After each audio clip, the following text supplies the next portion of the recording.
부족함이 없도록 주여 능력으로 세워 주시옵소서. 인도하여 주시옵소서. 함께하여 주시옵소서. 오늘 우리에게 주시는 하나님의 말씀은 구약성경 다니엘 8장 15절에서 19절까지 말씀입니다. 구약성경 1247쪽에 있는 다니엘 8장 15절에서 19절까지 말씀입니다. 이 말씀을 저와 여러분이 한 절씩 교독하고 마지막 절은 합독하시겠습니다. 나 다니엘이 이 환상을 보고 그 뜻을 알고자 할 때에 사람 모양 같은 것이 내 앞에 섰고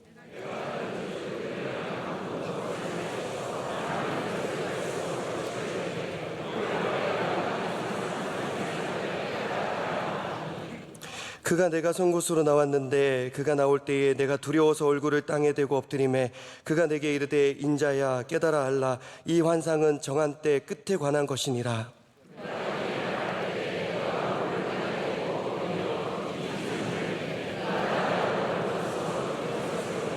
함께요.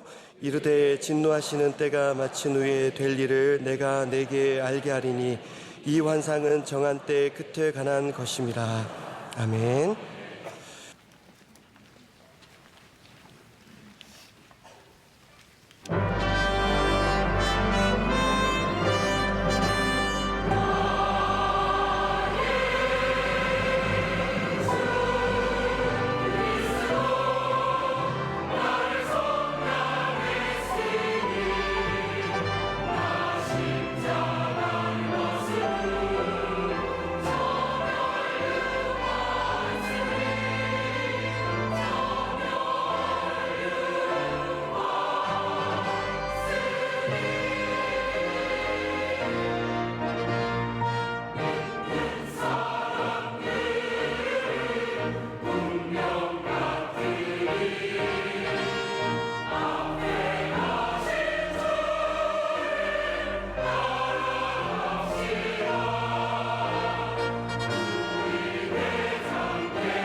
이제 말씀으로 은혜 받는 시간입니다. 담임 목사님께서 깨닫게 하시는 분, 제 말씀 전해주실 때 모두 큰 은혜 받으시기 바랍니다.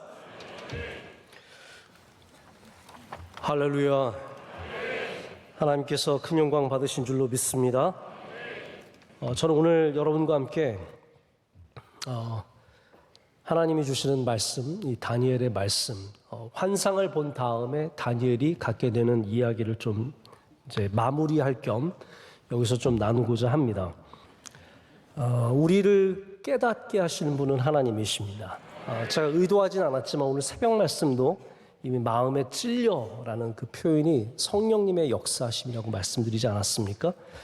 그래서 우리가 아무리 영적으로 내가 높은 수준에 이르렀다, 뭐 그게 어떤 의미인지 명확하진 않습니다. 여러분들이 스스로를 어떻게 영적으로 어떠한 수준인지를 확실한지 잘 모르겠지만, 뭐 오래 교회를 다녀서 혹은 성경 공부 내가 몇 개 한 게 있어서 내가 뭐 학교를 그런 쪽을 나와서 이렇게 영적 수준이 있다고 해서 모든 것을 깨닫는 것은 아닙니다. 자, 오늘 말씀을 보면 시작할 때 어떻게 시작하냐면 다니엘이 환상을 보고 그 뜻을 알고자 할 때라고 하고 있습니다. 이게 무슨 말일까요, 여러분? 이 말이 무슨 말이냐면 다니엘조차도 우리가 생각하는 다니엘은 영적으로 우리보다 훨씬 더 뛰어난 사람인데, 총명하고 지혜가 있고 영적인 사람인데, 다니엘조차도 깨닫지 못했다는 겁니다. 알지 못했다는 거죠. 우리는 모든 것을 너무나 쉽게 알고 있다고 생각하는 사람들이 많은 시대에 살고 있습니다. 인터넷에 정보가 넘쳐납니다. 그래서 아는 게 사실 별게 아닙니다. 어떤 지식과 어떠한 정보를 갖고 있다는 것이 절대로 우리가 굉장히 훌륭한 사람이란 말이 아니라는 거죠. 저도 여러분에게 좀 똑똑해 보이고 싶으면 그냥 인터넷에 떠도는 이야기들 확 모아가지고 줄줄줄줄 읊으면 여러분들도 울상 똑똑하다 생각할 겁니다. 하지만 그게 아무리 똑똑하게 들릴지라도 절대로 그것이 똑똑함을 의미하지는 않습니다. 다니엘이 그렇게 하나님을 잘 섬기고 성령 충만한 사람이었지만 그조차도 하나님이 깨닫게 해주셔야 알게 되는 것들이 있다는 거죠. 우리가 그런 겸손함을 가져야 합니다. 그래서 말씀을 읽을 때 여러분이 창세기 1장을 읽더라도 하나님 이 말씀을 알게 하여 주시옵소서라는 겸손한 자세가 필요한 거죠. 내가 뻔히 아는 이야기, 모두가 아는 이야기, 교회학교 때부터 계속 반복해서 들었던 수많은 이야기들을 볼 때에도 그것을 깨닫게 하시는 분은 하나님이시라는 사실을, 정보만 갖고 있다고 다가 아니라는 거예요. 여러분, 성경을 줄줄줄 아는 사람들이 얼마나 많습니까? 그러나 그 말이 하나님의 말씀을 깨달아 알았다는 말은 아닙니다. 정보를 갖고 있다는 정도죠. 그래서 하나님 앞에 내가 모릅니다, 내가 잘 알지 못합니다, 하나님 저에게 가르쳐 주시고 말씀하여 주시옵소서. 이것이 큰 은혜로 나아가는 길이라는 것을 아셔야 합니다. 요즘 TV 프로그램에 제가 이게 장르가 그런 장르인지는 잘 모르겠는데 솔루션 프로그램들이 굉장히 많습니다. 혹시 여러분 TV를 잘 안 보시겠지만 안 봐도 어떤 게 인기가 있는지는 대충 아시잖아요. 제가 보면은 솔루션 프로그램들이 인기가 있는 것은 옛날에는 그냥 TV 보고 즐거우면 됐어요. 근데 이제 사람들은 TV를 보면서 뭔가 배우기를 원하고 또 변화되기를 원하고 그런 것들을 보면서 자극을 많이 받게 되는 것 같습니다. 뭐 여러 가지 솔루션 프로그램이 있는데 그 중에 하나는 제가 볼 때 뭐 식당업 하는 사람들, 사업하는 사람들 솔루션을 주는 프로그램이 백종원 씨가 하는 프로그램들이에요. 그래서 식당을 막 10년, 20년 운영했는데 메뉴가 엉망이고 식당이 엉망이면 백종원 씨가 들어가서 이러면 안 돼요 그러면서 식당 이렇게 바꾸세요, 이거 하세요, 저거 하면 안 돼요, 메뉴 이렇게 싹 바꾸시고 정리하시고 이렇게 더럽게 하면 안 된다 그러고 이거 치우라 그러고, 그래서 싹 정리를 해주는 거죠. 이게 솔루션 프로그램 아니겠습니까? 또 하나의 솔루션이 가정에 대한 프로그램입니다. 요즘에 굉장히 이게 많이 주목을 받게 되는 것 같아요. 아이들 교육에 대한 솔루션 프로그램. 우리 아이가 뭐예요? 우리 아이가 망가졌어요인가 뭔가 있잖아요. 우리 아이가 바뀌었어요? 뭐 달라졌어요. 네. 그것도 있고 금쪽 같은 내 새끼 뭐 그런 것도 있잖아요. 그리고 금새끼? 하여튼 그거 있어요. 또 그게 있어가지고 아이들, 제가 웃기려고 이런 말씀드리는 게 저 잘 몰라서 말씀드리는 건데, 그 아이들이 다 정말 어이가 없는 아이들이 있어요. 부모한테 욕하고 물건 던지고 막 엉망진창으로 살아가는 아이들, 게임만 하고 이런 아이들 고쳐주기 위해서 오은영 박사님이 와서 그거는 이렇게 하면 안 되고요 뭐 이러면서 막 가르쳐 주잖아요. 부부가 서로 사이가 좋지 않아서 이혼할 지경에 이르는 그런 부부들 데려다가 솔루션, 이게 다 솔루션 아니겠습니까? 강아지 솔루션도 있어요. 반려견 솔루션. 우리 개가 달라졌어요. 그래가지고 하나는 우리 애가 달라지는 거고 하나는 우리 개가 달라지는 거예요. 그래서 근데 공통점이 뭐예요? 보통은 다 대부분 부모님들의 뭔가가 문제가 있는 거죠.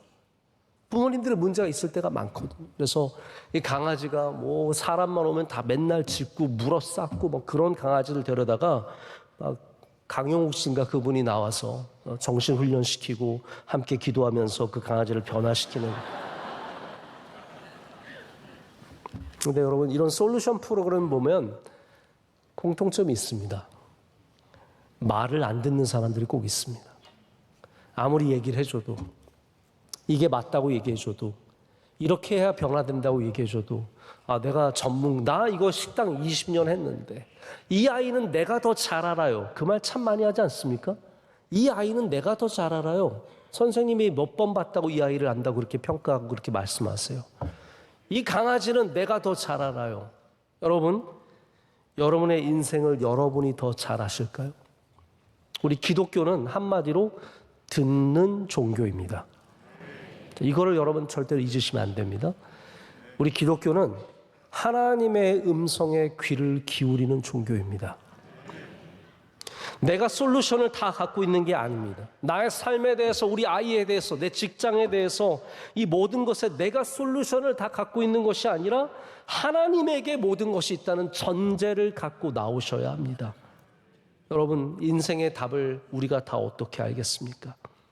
내 아이들의 길을 내가 다 알고 있는, 근데 하나님 내가 원하는 대로, 내가 길을 알고 있으니까, 내가 되기를 원하는 거 내가 알고 있고, 내가 무엇이 나한테 맞는지 알고 있고, 내 신랑감은 내가 알고 있고, 내 신부감은 내가 알고 있고, 내 아이의 직장이 무엇인지는 내가 알고 있으니까 하나님 되게만 해주세요. 이게 신앙입니까, 여러분? 내가 원하는 길을 다 알고 있으니까 하나님 여기 기도 제목 있잖아요. 이거 되게만 해주세요. 저는 이거는 신앙은 아니라고 생각해요. 그거 하려면 그냥 팔공산에 올라가서 비는 게 낫죠. 그냥 여러분 물 떠놓고 나무 아래에서 그냥 비는 게 낫죠. 비나이다 비나이다 우리 아들 의사 되게 해주시고. 여러분 우리는 그게 아니라, 비록 우리가 모든 것 원하는 것이 있을지라도 하나님 앞에 내려놔야 합니다. 하나님의 말씀을 들을 생각을 해야죠. 하나님의 뜻에 순종할 마음을 가져야죠. 아무리 우리가 우리 인생에 대해서 목표를 갖고 있고 우리 자녀들에 대해서 원하는 것이 있다고 할지라도 우리는 근본적으로 우리의 모든 답을 하나님의 응답에서 찾는 사람들이 되어야 합니다. 다니엘은 우리가 아는 믿음의 많은 사람들 중에서 특별히 훌륭한 믿음의 사람입니다. 그런 사람이라면 이런 환상을 보고 나서 바로 알겠다. 내가 알겠다. 나는 총명하니까, 나는 뛰어나니까 내가 다 이 환상을 풀 수 있을 거야 라고 말할 것 같지만 그렇지 않다는 거죠. 깨닫지 못했기 때문에 하나님에게 다시 나아가는 것입니다. 우리는 문제를 쉽다고 말하는 사람을 신뢰합니다. 그게 땡입니다. 이 문제는 별거 아니야. 이 문제 나는 이거 다 해결해 줄 수 있어. 여러분 그런 사람들의 90%는 사기꾼들입니다. 절대로 우리 인생의 문제가 그렇게 쉽지 않습니다. 우리의 복잡한 문제가 그렇게 쉽게 풀리는 게 아닙니다. 정치인들은 어쩔 수 없이 그런 말을 많이 하게 되는 것 같아요. 내가 하면 다 풀 수 있다. 내가 이 나라의 대통령이 되면 이 나라의 모든 문제 다 풀 수 있다. 내가 이 지역의 지역구의 국회의원이 되고 구청장이 되고 시의원이 되고 구의원이 되면 내가 문제 다 풀 수 있다고 공약을 내걸고 말은 하지만 실제로 그것을 풀어낼 수 있는 사람들이 없습니다. 우리의 문제를, 우리가 알지 못하는 것을 풀어주시는 분은 하나님이십니다. 이 환상을 보여주신 분도 하나님이시고 이 환상을 풀어주시는 분도 하나님이십니다. 그래서 오늘 하나님께서는 사람의 모양으로 나타나셔서 가브리엘을 통해서 다니엘에게 환상을 깨닫게 하십니다. 자, 여기 이제 가브리엘이라고 하는 아주 특별한 존재가 등장합니다. 여러분, 천사는 있는 걸까요? 없는 걸까요? 헷갈리세요? 있어요. 왜냐하면 적고 있잖아요. 지금 여기 방금 우리가 가브리엘 읽었잖아요. 예수님의 수태고지를 누가 합니까? 가브리엘이 하잖아요. 천사가 있습니다. 그래서 천사가 있는 것이 너무나 당연한 건데, 다만 제가 볼 때 서양 사회는 천사를 굉장히 친숙하게 여깁니다. 천사가 있다고 생각을 하고 천사에 대해서 늘 생각을 합니다. 그래서 에인젤이라고 하는 표현이 서양 사회는 굉장히 흔하게 쓰이는 표현입니다. 자, 근데 여러분들도 혹시 명성교회 다니면서 제가 천사에 대해서 얘기하는 거 들어보신 적 있으세요? 없잖아요. 우리 한국 교회는 굉장히 예수 그리스도 중심적입니다. 저는 그게 참 좋습니다. 그래서 오늘 말씀에도 가브리엘이 등장하지만 너무 가브리엘에게 신경 쓰면 안 돼요. 저는 그렇게 생각해요. 이 말씀의 핵심은 가브리엘이 누구야? 가브리엘은 그러면 날개가 몇 개야? 뭐 다른 큰 천사들처럼 뭐 6개에서 두 개는 눈을 가리고 두 개는 발을 가리고 두 개는 날고 있는 그런 스랍인가? 아니면 뭔가 궁금하시잖아요. 저는 성경이 가르쳐 주는 만큼만 아는 그것이 지혜로운 신앙이라고 생각합니다. 성경이 가르쳐 주지 않는 부분에 대해서 너무 지나치게 알려고 하면 베드로가 경고하듯이 그것은 결코 우리에게 좋은 것이 아닙니다. 너무 억지로 풀지 말 것이라고 얘기를 하고 있습니다. 저는 가브리엘에서도 마찬가지라고 생각을 해요. 이번 우리 크리스마스에도 제가 이번에 장식을 벌써 위에 장식 달아놨습니다. 우리 2층에 앉으신 분들은 이 앞에 난간 쪽에 장식이 달린 게 보이실 텐데 우리 카메라 한번 비춰봐 주세요. 벌써 이제 언제 달았대? 깜짝 놀랐어요. 저 오늘 새벽에는 본 기억이 안 나는데 아마 새벽에도 달려 있었을 것 같은데 부지런하게 벌써 이제 크리스마스 분위기를 내기 시작합니다. 자, 이제 크리스마스가 다가오면서 우리 교회 여러 장식들이 있는데 예수님의 탄생에는 반드시 천사 장식이 들어갑니다. 아시죠? 제가 생각에 두 가지 의미가 있는 것 같아요. 그 들판에서 천사들이 외치던 소리들 때문에 천사가 있는 것이고, 또 하나는 바로 아까 말씀드린 것처럼 가브리엘이 예수 그리스도의 탄생을 마리아에게 가르쳐 줬기 때문에 아마 천사라는 그것이 예수님의 탄생에도 아주 중요한 한 부분을 차지하고 있다는 것을 저희가 알고 있습니다. 자, 그런데 절대로 천사가 예수님을 대신할 수는 없는 겁니다. 우리가 아무리 천사를 많이 만들어놔도 여러분 성탄절의 주인공은 누구실까요? 예수 그리스도예요. 성경의 천사가 1000번이 나와도 성경의 주인공은 누구십니까? 예수 그리스도인 거예요. 그러니까 천사가 나온다고 천사가 뭔지 잘 모른다고 너무 거기에 대해서 걱정하지 않으셔도 됩니다. 약간 몰라도 되는 이야기예요. 자, 그런데 제가 기본적으로 여러분 천사는 성경에 나와 있는 천사가 두 천사입니다. 하나는 미카엘이 나오고 또 하나는 가브리엘이 나옵니다. 그런데 우리 성경에 나오지 않지만 카톨릭 성경에 나오는 천사 이름이 또 하나 있는데 라파엘이라고 하는 천사가 나와서 이 세 천사가 성경에 이름이 등장하는 천사예요. 뭐 루시퍼는 좀 다른 얘기니까 좀 제외하고 이 세 천사가 있습니다. 미카엘은 어떤 뜻이냐면 누가 하나님 같은가라는 뜻입니다. 미카엘을 영어로 하면 뭘까요? 마이클이 되는 겁니다. 마이클의 이름이 미카엘, 바로 이 천사에서 온 거죠. 자, 그리고 가브리엘은 여러분께서 잘 아시다시피 하나님의 힘, 하나님의 권능이라는 뜻을 갖고 있고 소식을 전하는, 특별히 하나님이 주신 소식을 전하는 천사로 등장을 합니다. 라파엘은 우리에게 나오지 않지만 하나님께서 베푸시는 치유라는 뜻을 갖고 있다고 합니다.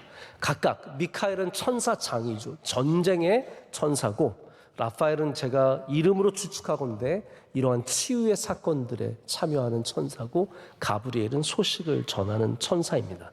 자, 가브리엘이라는 천사는 굉장히 보편적으로 우리 성경만이 아니라 좀 넘어가서 이슬람교의 쿠란에도 가브리엘이 등장합니다. 가브리엘의 이름이 거기는 이브릴이라고 하는 이름으로 등장을 해서 이 구약 성경으로부터 이어지는 전통을 갖고 있는 꾸란이 바로 그러한 내용들을 품고 있는 그런 부분들이 있습니다. 제가 흥미롭게 본 건 뭐냐 하면 우리 기독교는 천사 숭배를 안 해요. 그런데 카톨릭은 천사를 굉장히 좋아합니다. 천사 이야기들이 많아요. 1951년에 교황이 가브리엘을 수호천사로 임명을 했는데, 어느 사람들을 수호하느냐, 직업별로 수호를 하는데 가브리엘이 수호하는 사람들이 전화 교환원들. 왜 그러겠어요? 단순하게 생각하면 소식을 전하는 사람. 그래서 1951년부터 가브리엘은 지금 전화 교환원들을 보호하고 계세요. 그게 흥미로운, 카톨릭이 어떻게 가브리엘을 생각했는지 알 수 있는, 우리가 추측해 볼 수 있는 이야기입니다. 자, 다시 말씀드리자면, 다시 결론적으로 말씀을 드리자면, 가브리엘은 하나님의 이야기를 전하는 천사로 여기 등장해서 이해하기 어려운 일을 전합니다. 자, 가브리엘이 전했던 또 다른 이야기가 뭘까요? 마리아가 처녀인데 하나님의 뜻 가운데 잉태해서 아들을 낳을 것인데 예수라 하라. 자, 그 이야기를 가브리엘이 전하죠. 그러고 보면은 가브리엘이 갖고 있는, 또 스가랴에게 전합니다. 스가랴는 누구입니까? 세례 요한의 아버지죠. 세례 요한의 아버지에게도 네가 아들을 낳을 것이다 얘기를 하는데 스가랴가 웃죠. 자, 모든 이야기들을 종합해 보면 가브리엘이라고 하는 천사가 어떤 이야기를 전하냐 하면 어려운 이야기를 전하는 거예요. 우리가 이해하기 힘든 이야기. 처녀가 잉태하여 아들을 낳을 것이다. 여러분, 이걸 누가 이해할 수 있겠어요? 누가 받아들일 수 있겠어요? 그런데 하나님께서는 이 가브리엘이라고 하는 굉장히 부드럽고 선하고 하나님의 영광을 품고 있는 이 천사를 통해서 그 이야기를 전하게 하는 겁니다. 저는 가브리엘이라고 하는 천사를 어떻게 실존한 천사로 본 적은 없지만 저는 이렇게 생각합니다. 여러분들이 이 세상에 가브리엘이 되시기를 축복합니다. 여러분들이 이 세상에 들어가서 이 상하고 아프고 괴로운 세상에 들어가서 하나님의 사랑과 하나님의 은혜의 소식을 전하는, 복된 소식을 전하는, 이 거친 세상의 마음에 부드러운 하나님의 은혜를 나눠줄 수 있는 그런 천사 되시기를 축복합니다. 만약에 무서운 천사가 와서 마리아에게 그냥 들으라면 들어, 어디서 그러고 말했다면 저는 굉장히 마리아가 두려워하며 떨었을 거라고 생각합니다. 물론 가브리엘이 나타났을 때 마리아가 두렵고 떨었던 것은 사실이지만 가브리엘이 갖고 있는 이미지가 어떤지 우리 상상해 볼 수 있습니다. 이 소식을 전했을 때 받는 사람의 마음에 따뜻함과 하나님의 은혜가 흐르도록 하는 그런 역할을 가브리엘이 했던 거죠. 오늘 우리는 이 가브리엘이 전하는 하나님의 뜻을 보게 됩니다. 우리 모두가 어려운 일을 당할 때 그래서 하나님의 말씀을 기다리는 영적인 자세가 다 필요합니다. 다니엘은 오늘 환상을 보고 나서 하나님께서 이것을 자신에게 가르쳐 주시기를 바랬고 그 말씀을 기다리던 그에게 하나님께서 놀라운 은혜의 말씀을 전해 주십니다. 여러분, 저는 이렇게 생각합니다. 우리의 마음이 어려울 때, 여러분도 마음이 어려워 보신 적 있으시죠? 그때 우리의 마음을 해결해 주실 수 있는 가장 확실한 말씀이 하나님의 말씀이다 라고 결론적으로 말씀을 드릴 수 있을 것 같아요. 우리가 많은 조언도 듣고 뭐 책에서 좋은 이야기도 읽을 수 있고 누구의 간증을 통해서 감동을 받을 수도 있지만 여러분이 기도하는 가운데 여러분에게 주신 하나님의 감동, 그것보다 더 확실한 건 없습니다. 그것보다 더 명확한 건 없습니다. 제가 왜 이렇게 말씀을 드리냐면 저도 그런 경험이 있기 때문입니다. 어렵고 힘들었을 때 옆에서 주변에서 해주시는 말씀들이 참 많이 도움이 되죠. 어떤 목사님은 몇 년만 견디세요, 뭐 이렇게 잘 될 겁니다, 이런 말씀도 해주시고 또 경험의 말씀도 해주시고 제가 이제 저희 둘째 딸아이가 7개월 만에 나서 뭐 1kg를 하고 그러면서 수술도 하고 그런 전력이 있다 보니까 이렇게 오는 분들에게 위로해 주시면 그게 되게 먹혀요. 목사님, 저희 이제 큰일 났어요. 병원에서 조산이라 그래요. 지금 애가 나온대요. 그래서 몇 개월인데 8개월이요. 애가 몇 킬로? 2.3kg. 됐어. 나면 돼. 아무 문제 없어. 나오면 돼. 나오면 그냥 나오면 되는 거지. 하나님 다 주신다니까 나. 우리 애는 1kg랐어. 뭐 그래요? 그럼 괜찮겠네. 그러면서 여러분, 이것도 잠깐은 위로가 될 수 있습니다. 제가 새노래 명성교회 있을 때는 저희 딸이 그렇게 어렵게 난 거를 아시고 키가 크고 예쁜 여자 집사님 한 분 계셨는데 저한테 오셔서 목사님, 제가 7개월에 나왔어요. 키 큰 집사님이 그렇게 얘기하니까 문제 없겠네, 괜찮겠네 라는 생각이 들고 위로가 되더라고요. 할렐루야. 여러분, 우리가 위로할 수 있습니다. 그런데 이런 위로보다 더 큰 위로가 있습니다. 하나님의 감동이 우리 안에 있을 때, 하나님이 주시는 진정한 감동이 우리 안에 있을 때 우리는 훨씬 더 큰 위로를 받습니다. 제 얘기를 좀 하나, 어쩌면 길어질 수 있는 얘기를 하나 드리는데 저는 어떻게 보면 굉장히 순탄한 삶을 살아왔습니다. 별 어려움 없이 컸습니다. 저희 집이 잘 사는 집은 아니었어도 고등학교 들어가면서부터는 부족함을 별로 모르고 컸고 인간관계에 있어서도 크게 저에게 어려운 사람들이 없었습니다. 감사하죠. 이런 말을 조심해야 돼요. 왜냐하면 나 올해 감기 한 번도 안 걸렸네. 그럼 꼭 감기 걸리잖아요. 네. 막 하면서 오늘은 다 파란불이야. 그럼 바로 빨간불 나오거든요. 하나님 다 듣고 계세요. 저는 이런 말을 할 때 반드시 덧붙이는 말이 있습니다.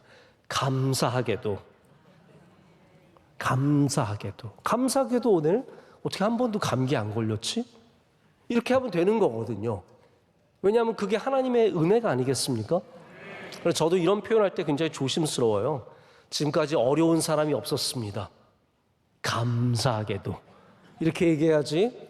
지금까지 어려운 사람 없었습니다. 다음 주에부터 어려운 사람 팍팍 나오면은 정말로 어려울 것 같습니다. 늘 말에 조심을 해야 되는데, 그래서 감사하게도 아직까지 저를 원수처럼 여기고 저를 힘들게 하는 사람을 만나본 적은 없습니다.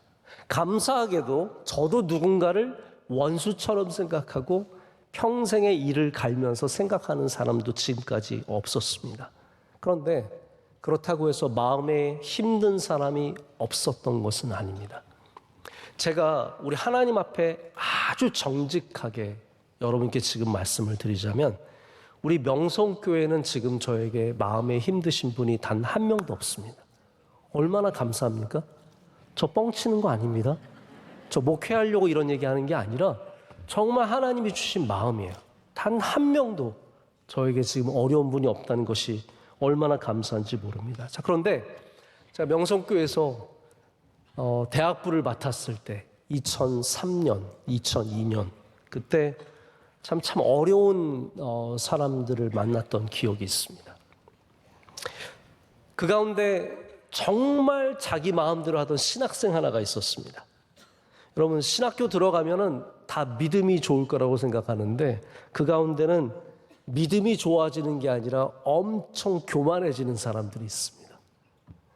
교회를 교회로 여기는 게 아니라 무슨 민주주의의 화신처럼 여겨서요, 하나님의 사랑을 자신에게 주는 무한한 자유와 권리로 여기는 사람이 있어요. 내가 하는데 왜 교회가 그걸 막아?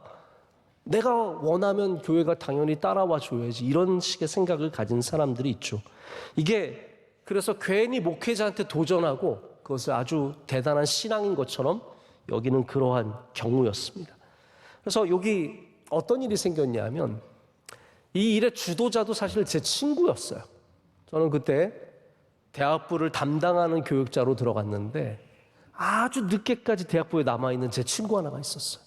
걔는 장가를 가서 애를 낳았어야 하는 나이에 왜 대학부에 머물러 있었는지 모르겠는데 그러면서 후배들을 몇 명을 다 이렇게 해서 어떻게 됐냐 하면 자신들이 단기 선교를 가겠다는 거예요. 처음에는 저에게 알려주지도 않았어요. 여러분, 교회가 단기 선교를 가는 거지 개인들이 모여서 단기 선교를 가는 건 아니거든요. 뭐 제가 이거를 여러분께 어떠한 것이 맞다 틀리다를 말씀을 드릴 수는 없지만 분명히 단기 선교라는 것은 여러 가지 리스크도 있고 준비해야 될 것도 많기 때문에 교회가 책임을 져야 되고 교회가 그것을 인도하는 것이 마땅히 저는 맞는 일이라고 생각을 합니다. 근데 제 친구가 우리 교회 대학부원들 몇 명과 함께 우리가 어디로 단기 선교를 가겠다고 통보를 해온 거예요, 한마디로. 그래서 제가 볼 때는 그것이 절대로 우리의 상황에 맞지 않았습니다. 그래서 제가 이거는 아닌 것 같다. 안 갔으면 좋겠다. 다시 한번 고려해봐라. 그런데 그분들의 마음은 뭐였냐면 우리가 왜 선교를 가겠다고 하는데 우리가 왜 하나님의 일을 하겠다고 하는데 왜 교회가 막느냐는 거죠. 우리가 좋은 일을 하겠다는데 왜 막냐라는 겁니다. 근데 저는 이게 잘못된 질문이라고 생각해요. 질문 자체가 잘못됐다. 좋은 일 하러 가는 걸 막는 게 아니라 우리 대학부의 대학부원들이 교회와 상관없이 자신들의 모임으로 선교하는 것을 막겠다는 거죠. 이게 다른 겁니다. 선교하는 것을 막겠다는 게 아니라 이거는 조직 자체가 잘못됐기 때문에 안 가는 것이 좋겠다라고 제가 굉장히 권유를 많이 했습니다. 근데 여러분, 사람들이 대부분은 자기가 작정한 일은 하더라고요. 그래서 이분들이 몇 분들이 결국은 단기 선교를 갔어요. 근데 저는 그때 굉장히 당황스러웠어요. 왜냐하면 이 문제가 저에게서 생긴 것이 아니라 저의 전임자로부터 물론 떨어진 문제예요. 왜냐하면 저의 전임자였던 목사님이 그분이 우리 교회에 처음 오신 다음에 대학부를 맡았는데 저희 교회에 지금까지 해왔던 방식대로 하기보다는 리더십을 세울 때 어떻게 보면 다 아웃사이더들을 리더십으로 세운 거예요. 왜냐하면 그게 본인한테 편하니까. 지금까지 교회에서 쭉 커온 사람들은 잘 모르고 목사님한테 금방 안 다가오고 그냥 오히려 바깥에 있었던 사람들이 다가오니까 자기에게 다가오는 사람들로 리더십을 세우는 거예요. 여러분, 이런 게 문제가 될 때가 참 많습니다. 그래서 결국은 그 문제를 제가 떠안게 된 거예요. 그 리더들이 가게 된 거니까. 그래서 굉장히 열심히 듣고 계시네요. 네. 제가 아무리 말리고 아무리 설득하고 아무리 얘기를 해도 듣지 않고 갔다 오게 됐어요. 가 있는 동안 저는 진짜 매일매일 기도가 나와요. 하나님 절대로 사고 나지 않게 해주시고 하나님 그들이 다 영적으로 건강해져서 돌아오게 해주시고 이 일을 제발 좀 다시 다른 눈으로 좀 볼 수 있는 눈을 허락해 주셔서 우리 대학부가 흔들리지 않도록 도와달라고 기도를 많이 했습니다. 돌아왔어요. 온 다음이 더 문제예요. 왜냐하면 그냥 지나갈 수 없는 문제입니다. 이건 그냥 지나가면 그 다음부터는 모든 사람들이 이렇게 해도 전혀 상관없는 거구나 라고 생각할 수 있기 때문에 제 나름대로 너무 고심하게 됐습니다. 저희 대학부의 리더들과 교육자들 모아놓고 회의를 했습니다. 어떻게 하면 좋겠냐. 여러 가지 안들이 있었는데 결국은 저희가 어떻게 했냐면 당신들이 갔다 온 책임을 져라. 당신들이 지금 예배 나오고 그런 것들은 괜찮지만 최소한 오래 봉사하던 자리에서 좀 겸손하게 빠져 있어라. 그것만큼은 좀 해달라. 그게 교회가 당신들을 사랑하는 방식이라는 걸 이해해주고 좀 해달라라고 해서 제가 부탁을 했어요. 그랬더니 엄청 반발이 심했죠.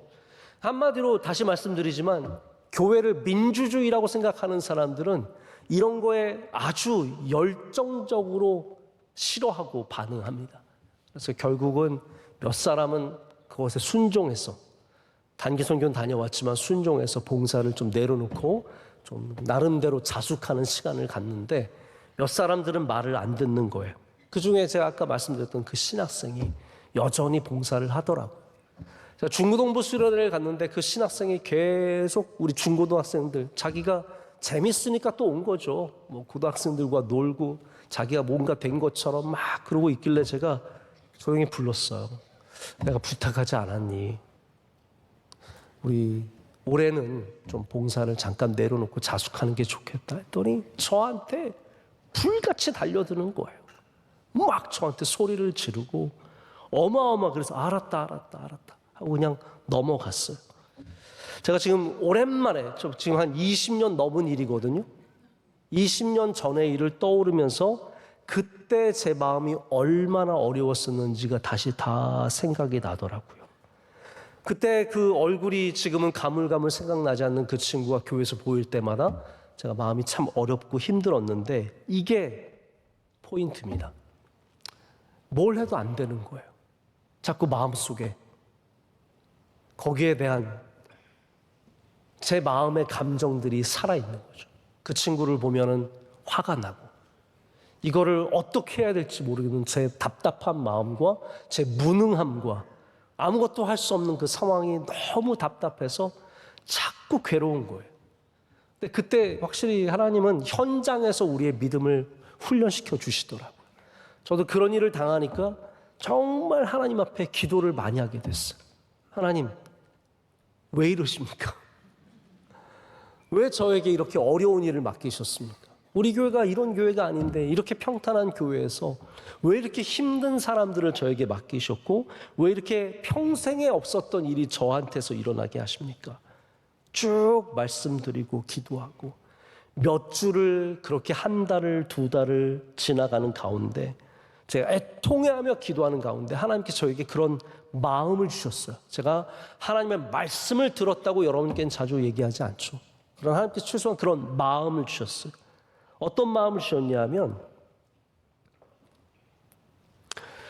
너는 그 작은 일 하나도 품어줄 수 없느냐? 그 한 사람도 품어줄 수 없느냐? 라는 그런 마음을 주시더라고요. 내가 너를 그렇게 다 품어줬는데 내가 너의 부족한 모습들을 다 품어줬는데 너는 그 한 사람 품어줄 수 없느냐? 근데 하나님께서 그 마음을 딱 주시니까 놀랍게도 그날 저녁에 다 해결되는 거예요. 할렐루야. 제가 도저히 할 수 없었던 마음들, 저를 자꾸 괴롭히는 그 생각들과 마음들, 그게 저 안에 가득했는데 하나님의 말씀이 제 안에 들려서 너 그 영혼 하나 품을 수 없느냐? 나도 너를 이렇게 품어주는데 그 말씀 주니까 모든 것이 해결이 되는 겁니다. 그 이후에도 목회하는 가운데 이런 힘든 상황들을 종종 맞을 때, 어려운 분들을 맞을 때 항상 하나님이 주시는 마음이 모든 것을 해결해 주셨습니다. 하나님께서 야, 너 그거 잊어라 그러면 잊혀지고, 너 그거 품어라 그러면 품어지고, 너 그 사람 사랑해라 그러면 되게 억울한데 사랑하게 되더라고요. 여러분, 한 번은 정말 저희 교회를 자꾸 힘들게 하는 목사님 한 분이 계셨는데 뭐 그분은 지금도 그러실 거예요. 근데 제가 그분 두고 하나님 왜 이러세요? 그 목사님 좀 어떻게 안 됩니까 하나님? 근데 하나님께서 제가 여기서 기도할 때요. 여기서 기도를 막 죄송합니다. 강단에서 그런 기도 나오고 제가 강단에서 하나님 그 목사님 좀 어떻게 안 될까요? 네? 이제는 좀 어떻게 그 좀 안 될까요 하나님?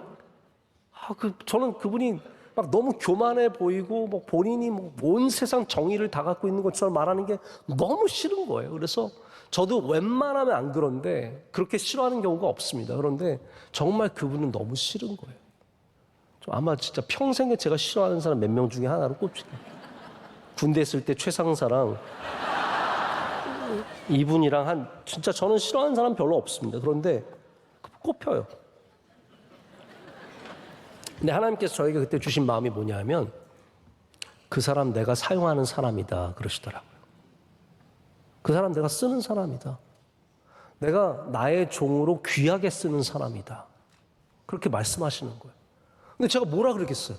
그래도 그만 좀 쓰시면 안 될까요? 뭐 이렇게 아니더라고요. 내가 그 사람 쓴다 말씀하시니까 해결되는 거예요.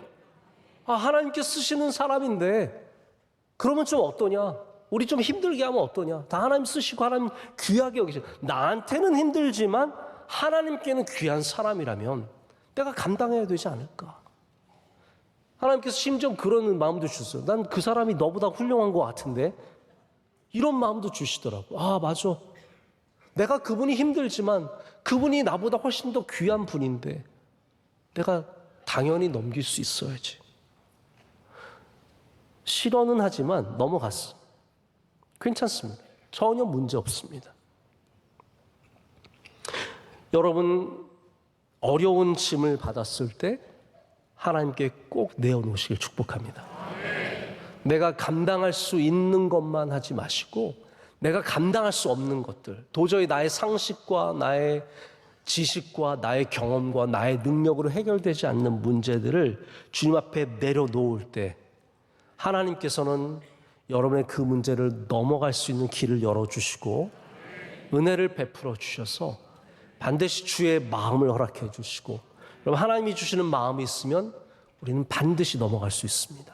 지금 다니엘에게 필요한 게 뭘까요? 다니엘에게 필요한 것이 수많은 똑똑한 사람들 와서 이런 의견 저런 의견 그런 걸 얘기해 주는 것이 아니라 단 한 분의 음성이면 되는 겁니다. 하나님의 말씀이면 이 모든 것이 해결이 되는 겁니다.